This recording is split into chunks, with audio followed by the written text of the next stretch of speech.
the Teenage Mutant Ninja Turtles. As you can see, for the happy guy right here, I got BJ Kittinger here. Over here in the fro. Nice Andrew fro. Kittinger. Figured if we're going to do a history of the Turtles, I'll bring these guys in because we each have a different aspect. All right, fine, Mr. Big Words. We're going to use big words now. All right, fine. We have a different aspect of what we think of the Turtles. I'm more of the comic book guy. These guys are more into the animated series and into the toys. I know the comic book. You don't know shit. I asked you questions. I didn't know that. Where was that? I didn't read that yet. That wasn't in the book. Where was it? I didn't get that far yet. You don't know nothing then, do you? Uh-huh. I'm ADD. Leave me alone. I ain't leaving you alone now. You're leaning over. Butt cheek to sleep again? Alright guys, welcome to Picture Book Drama, where it is everything in entertainment. As you can see, our lights are turning on right now. Hey, we got lights. And we're talking about the Teenage Mutant Ninja Turtles. How each one of us, as you can see, I'm not by myself. Got two people here, want to get the perspective of what got them interested in the Teenage Mutant Ninja Turtles. So over here to my right, I got BJ Kittinger.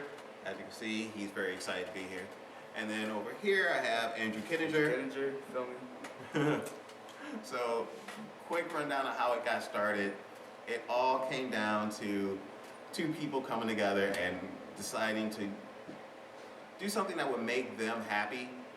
And it all came down to Kevin Eastman and Peter Laird deciding in 1984 to actually publish their own work, something that hadn't been done before successfully at that time. Now, it all came together because Kevin Eastman decided one day to make Peter Laird laugh by drawing a picture of a turtle dressed as a ninja. Well, Peter Laird decided that was pretty funny, but he took it one step further and gave him actual weapons. Then Kevin Eastman took that back and he decided to draw 4 turtles on the page, calling them the Ninja Turtles. Well, Peter Laird kind of worked with the design, tweaked it a little bit, and actually added what is now known as the Teenage Mutant Ninja Turtles. Yeah. So this is about 1983 at this point. For about 2 months straight, these guys did nothing but create this iconic comic book. They basically borrowed money from their family. They put this book together, got about 3,000 copies made, put it out in the public, and it just exploded. I mean, this just, it just went boom. And you can see that it was unique compared to everything else because it wasn't Superman, it wasn't any of the other modern day superheroes. These guys actually killed people. That first issue, they killed Shredder. They took him out. Them, Casey Jones, they beat him to death, and that was it. It was a one-shot deal. They did not have any plans of taking it further. They actually didn't even have personalities made out for these guys. They just wanted something that was unique.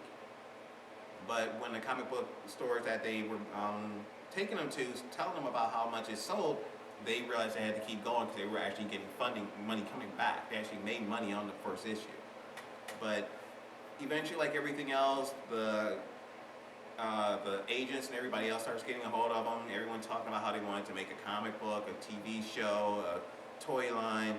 So they finally decided to, after about 3 issues, which by that time was selling more than the Avengers, they figured they had enough clout to actually get people interested in that concept. So eventually they did end up getting with a company called Surge Licensing, and they basically took the ball and ran with it. They actually went to Fred Wolf Productions, which created the iconic 1987 series, which everybody knows and loves. That's probably how people got involved in it. I'm pretty sure that's how these two guys got involved in it. And eventually, Playmate Toys was the first ones to create the toy line, and the toy line actually came out before the animated series to test the waters to see if kids liked it. And they found out that the toys were selling out. By the time the first episode dropped in 1887, they were already a huge hit to kids. Through the first time you saw marketing that worked. So I mean, I came into it through the comic book, as you could tell. These guys actually came in at a different time. Yeah, so I mean, how'd you get involved with it? Watching the cartoons and then buying the toys, man.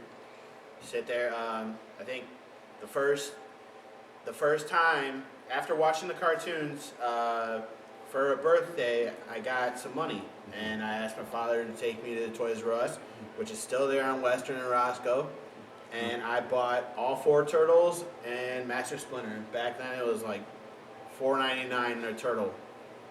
Which roughly. now is probably $499 a turtle.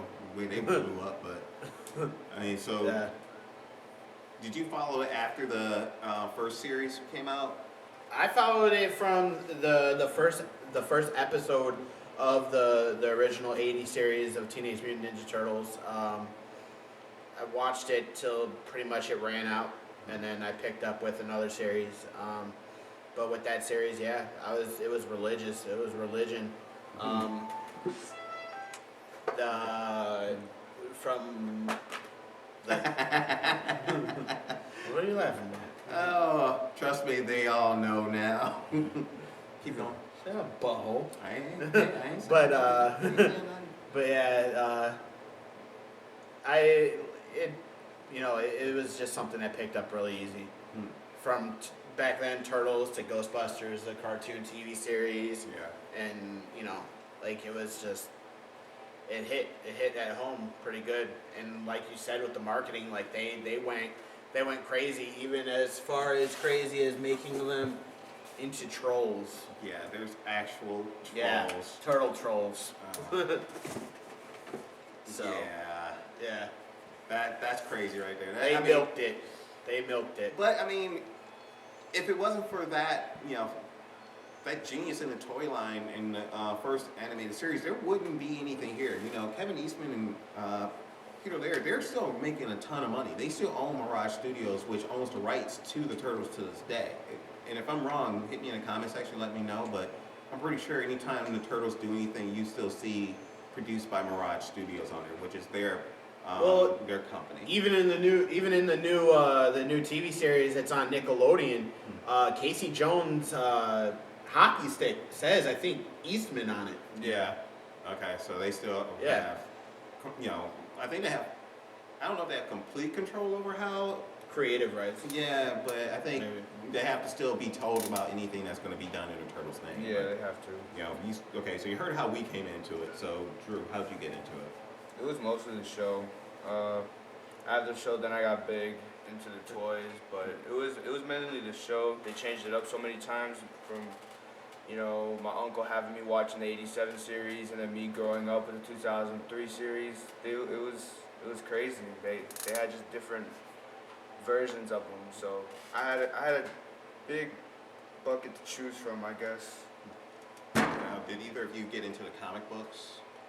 I got into comic books like within the past few years, from wanting to learn the background story of the Turtles and learn the history, because I always had my dad telling me about the comic books because they came out before I was even born, where he used to tell me about how the Turtles killed the Care Bears. Yeah. So what we're going to do is take a quick break. We're going to come back and continue on how we got into it. So stay tuned.